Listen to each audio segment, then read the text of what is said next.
Imagine walking through one of the most beautiful gardens ever created. The sun is warm. A gentle breeze moves through the trees. Birds sing somewhere in the distance. Everything feels peaceful. Everything feels perfectly ordinary. Now imagine taking just a few more steps and realizing the world around you has somehow changed. The people no longer look familiar. The silence feels unnatural. The air itself seems strangely heavy. You look around for other visitors, but they have vanished. Standing before you are men and women dressed in clothing that belongs to another century. None of them seem surprised to see you. Yet somehow, you shouldn't be there. This is not the beginning of a novel. It is not a scene from a film. It is the extraordinary account of two highly respected Oxford academics who claimed that during an ordinary visit to the Palace of Versailles in 1901, they experienced something that has puzzled historians, psychologists, and researchers for more than a century. Did they witness an elaborate misunderstanding, a trick of memory, or for one impossible afternoon, did they step into another time? The year was 1901. Europe was entering a new century. Electricity was transforming cities. Automobiles were slowly replacing horse-drawn carriages. The modern world was beginning to take shape. Yet, just outside Paris, one place remained almost untouched by time: the Palace of Versailles. Built during the reign of King Louis XIV, Versailles had long stood as one of the greatest symbols of French royalty. Its endless gardens, grand fountains, and magnificent architecture attracted visitors from around the world. Among those visitors, on a warm summer afternoon in August 1901, were two English women, Charlotte Ann Moberly and Eleanor Jourdain. These were not thrill seekers. They were not spiritualists searching for ghosts, nor were they writers hoping to invent an extraordinary tale. Both women were highly respected educators. Charlotte Moberly served as the first principal of St. Hugh's Hall, Oxford. Eleanor Jourdain was an accomplished scholar and would later become the institution's vice principal. Their reputations were built on discipline, education, and careful observation. By every measure, they were considered intelligent, rational, and trustworthy. On that afternoon, they decided to explore the gardens surrounding the Petit Trianon, a smaller palace famously associated with Queen Marie Antoinette. It was supposed to be a pleasant walk, nothing more. There were no expectations, no stories of haunted gardens, no intention of investigating the supernatural. They simply wanted to enjoy one of France's most beautiful historical landmarks. But somewhere along the winding paths of Versailles, they unknowingly began walking toward a mystery that would remain unsolved for more than a century.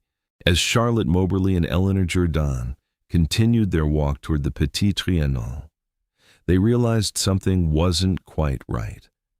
It began with something so subtle that most people might have ignored it. The atmosphere had changed. The cheerful sounds of the gardens seemed to disappear. The birds, the distant conversations, even the ordinary sounds of footsteps had faded into an almost unsettling silence. Years later, both women would describe the same strange sensation.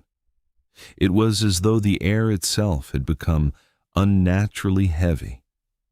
Charlotte later recalled an overwhelming feeling of oppression, as if an invisible weight had settled over the landscape. Nothing appeared dangerous, yet everything suddenly felt wrong. Still believing they had simply taken a wrong path, they continued walking. Soon they noticed two men standing nearby. At first glance, there seemed to be nothing unusual about them. But as they drew closer, their appearance became increasingly difficult to ignore. The men wore long green coats, three-cornered hats, and carried themselves with the rigid posture of soldiers from another era. Their clothing looked completely out of place, not theatrical, not like costumes worn for tourists. Simply old, very old. Neither man smiled. Neither seemed surprised to encounter two strangers. Instead, they quietly gestured toward another path, as if directing the women to continue their journey. Charlotte and Eleanor thanked them and walked on. Only much later, after everything was over, would they begin asking themselves a disturbing question. If those men were simply gardeners or attendants, why had they been dressed in uniforms that had disappeared from France more than 100 years earlier? The deeper they entered the gardens, the stranger everything became. The pathways seemed unusually empty. The light itself appeared different. The vibrant colors of Versailles had somehow faded into muted shades of gray and green. It was as though the entire landscape had become frozen, waiting, holding its breath. Then they saw another figure. A man sat quietly beside a small garden structure. His face was deeply marked, almost pitted, with an expression both solemn and unsettling. He stared toward them without speaking. Charlotte later admitted that his face filled her with an inexplicable sense of dread, not because he threatened them, but because something about him seemed profoundly out of place. Neither woman understood why. They simply knew. They wanted to leave. Yet something kept drawing them farther into the gardens, toward an encounter they would never forget. As they continued along the unfamiliar path, the strange feeling only grew stronger. The gardens seemed almost frozen in time. There was no laughter, no distant voices, no movement beyond the occasional rustling of leaves. Then they reached a small clearing. There, sitting quietly beneath the shade of a tree, was a woman. She was dressed in an elegant white gown. A broad-brimmed hat rested lightly upon her head. In her hands, she appeared to be sketching. At first, nothing about the scene seemed extraordinary. It was peaceful, almost beautiful. Yet both women felt an overwhelming certainty that they were looking at something they could not explain. Charlotte later recalled the woman's expression in remarkable detail. She described it as thoughtful, melancholy, almost distant, as though the woman carried a sadness beyond words. Neither Charlotte nor Eleanor spoke to her. They simply looked and continued walking. At that moment, they had no idea who she was. Only later, after returning to England, would Charlotte begin studying portraits from the late 18th century. One painting stopped her cold. The face, the posture, the clothing. It was the same woman she believed she had seen sitting beneath the trees. The portrait was of Queen Marie Antoinette, the last queen of France, a woman who had been executed more than 100 years before that summer afternoon. But the mystery wasn't over. As the two women stood trying to make sense of their surroundings, another man suddenly approached them. Unlike the silent figures they had encountered earlier, this man appeared anxious, almost urgent. He spoke briefly, directing them toward the Petit Trianon. His arrival seemed to break whatever strange atmosphere had surrounded them. Almost instantly, the silence disappeared. Voices returned. The gardens were once again filled with ordinary visitors. The sunlight seemed brighter. The oppressive feeling lifted. Everything was normal again. Charlotte and Eleanor looked at one another. Neither fully understood what had just happened. Neither could explain why the gardens had felt so different only moments before. So they did what most people would have done. They continued their visit, trying to convince themselves that nothing unusual had happened at all. But the memory refused to fade. Instead, it grew stronger with every passing year.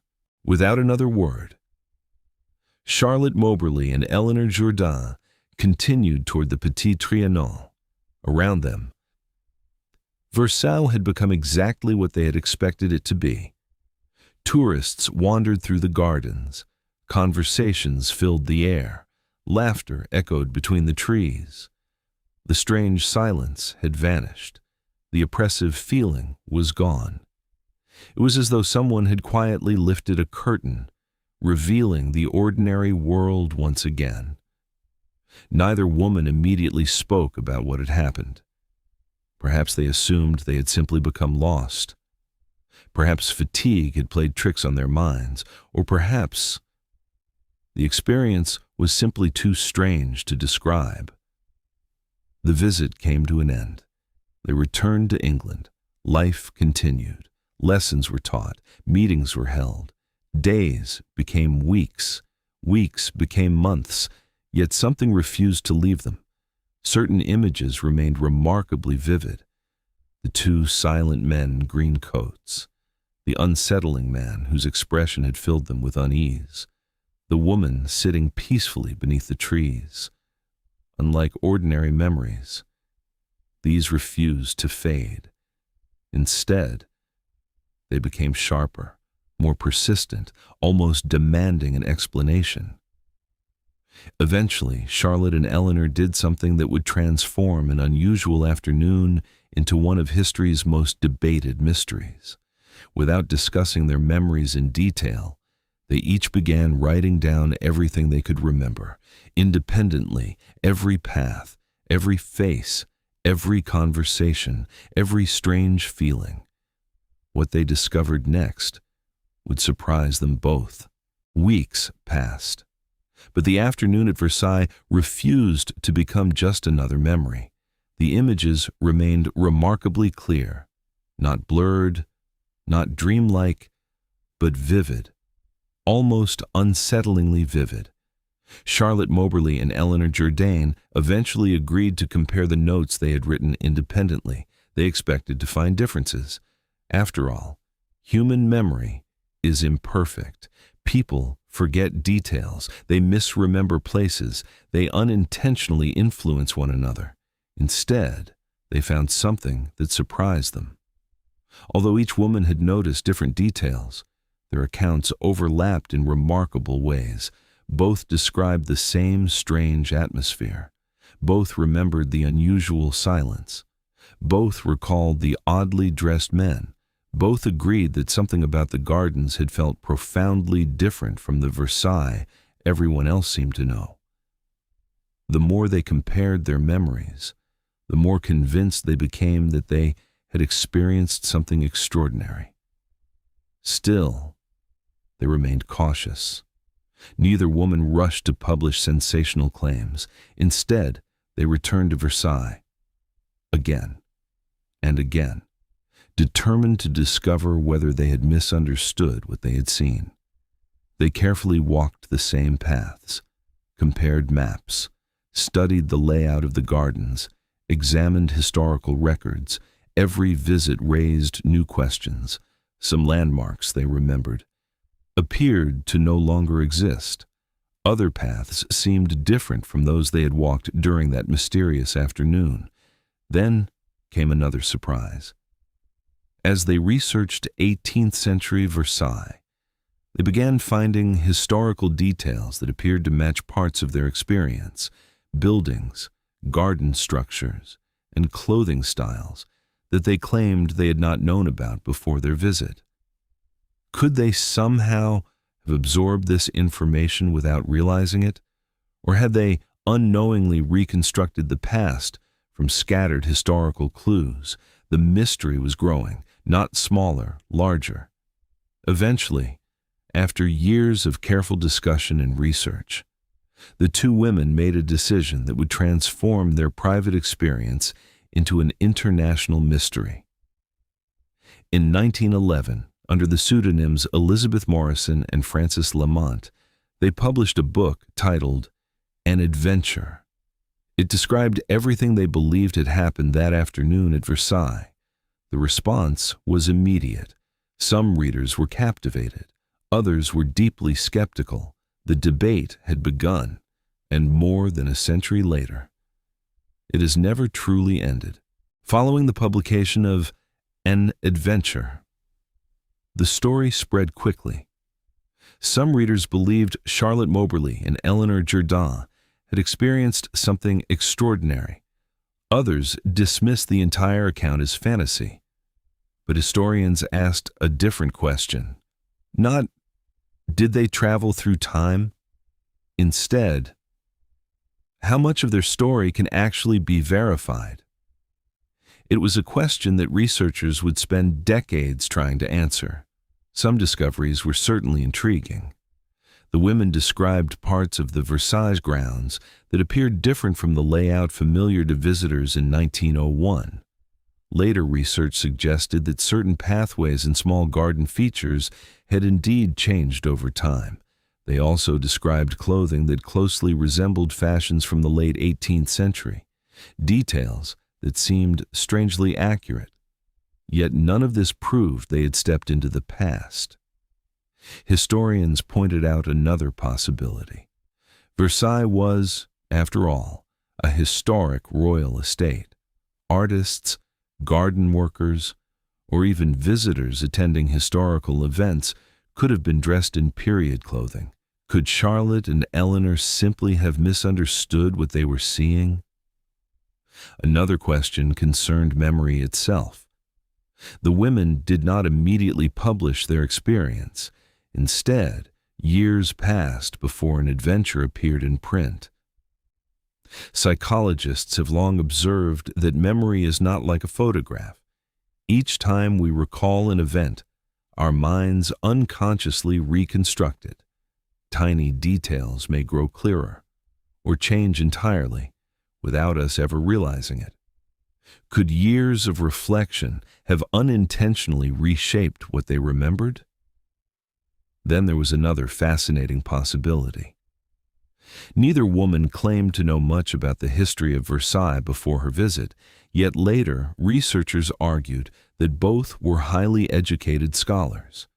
Perhaps they had encountered historical illustrations, books, or descriptions years earlier, only to forget where the knowledge had come from. Modern psychologists call this cryptomnesia, a phenomenon in which forgotten memories return, not as memories, but as experiences that feel entirely new. It is rare, but it is well documented. And for some researchers, it offered a compelling explanation. Yet, even after considering every psychological theory, every historical explanation, and every skeptical argument, one fact remained remarkably difficult to dismiss. Charlotte Moberly and Eleanor Jourdain never changed their story. For the rest of their lives, they remained convinced that something extraordinary had happened during that afternoon at Versailles, not because they wanted fame, not because they sought attention, but because they genuinely believed they had experienced something they could never explain, and perhaps that is the greatest mystery of all. More than a century has passed since Charlotte Moberly and Eleanor Jourdain walked through the gardens of Versailles. Yet no explanation has managed to convince everyone. Instead, three very different possibilities continue to divide historians, psychologists, and researchers. Each answers some questions. Each leaves others unanswered. Perhaps the simplest explanation is that nothing supernatural happened at all. Human memory is remarkably powerful, but it is not perfect. Psychologists have shown that our minds constantly reconstruct memories. Details become sharper, events blend together, conversations change. Sometimes, without realizing it, our brains create a story that feels completely real. Could two intelligent women, both deeply interested in history, have unintentionally influenced one another over the years? Could an ordinary afternoon gradually transform into something extraordinary? For many researchers, this remains the most convincing explanation. Yet, it doesn't answer every question. Another theory suggests something entirely different. Not ghosts, not time travel, simply history. Versailles has always been a place where the past feels unusually close. Historical restorations, guided tours, people dressed in period clothing. Could Charlotte and Eleanor have unknowingly wandered into an event recreating life at the royal court? Could unfamiliar paths, combined with heat, fatigue, and expectation, have created an experience that later seemed impossible? It is certainly possible. But critics of this theory ask an important question. If that were true, why were no other visitors mentioned? Why did the atmosphere itself seem so strangely altered? And why did the women describe such an overwhelming feeling that something about the world itself had changed? Then, there is the theory that has made this case famous around the world, the possibility, however extraordinary, that for a brief moment, the women experienced what some researchers now call a time slip. The idea is difficult to define, even more difficult to prove. There is no scientific model that confirms such events can occur. Yet throughout history, similar stories have appeared in remarkably different cultures. People who claimed to enter places where everything suddenly felt older, quieter, different, only to return moments later, unable to explain what had happened. Supporters of this theory point to one simple fact. Charlotte Moberly and Eleanor Jourdain never claimed to understand their experience. They simply described it as honestly and as carefully as they could. Perhaps they misunderstood what they saw. Perhaps they remembered more than actually happened. Or perhaps, for one impossible afternoon, they walked through a doorway that should never have existed. And that is where this mystery has remained for more than 100 years. History is often presented as something fixed, a collection of dates, documents, and events that can never change. But every so often, a story emerges that refuses to fit comfortably within those pages. The experience of Charlotte Moberly and Eleanor Jourdain is one of those stories. Perhaps they became victims of an extraordinary coincidence. Perhaps memory slowly transformed an ordinary afternoon into something unforgettable. Or perhaps there are moments when history and human perception intersect in ways we do not yet understand. What makes this mystery endure is not simply what the two women claim to have seen. It is who they were. Two respected Oxford academics, educators whose lives were devoted to observation, reason, and evidence. They gained little from telling their story. In fact, they risked their reputations. Yet, until the end of their lives, they never withdrew their account. They never admitted it had been a hoax. They never claimed certainty about what had happened, only that it had happened. Today, millions of visitors walk through the gardens of Versailles every year. They admire the same fountains, the same pathways, the same ancient trees.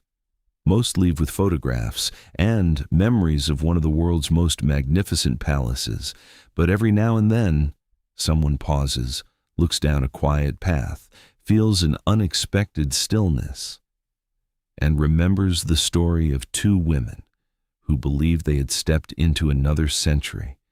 Perhaps the greatest mystery is not whether time can be crossed. Perhaps it is how easily we assume we already understand reality.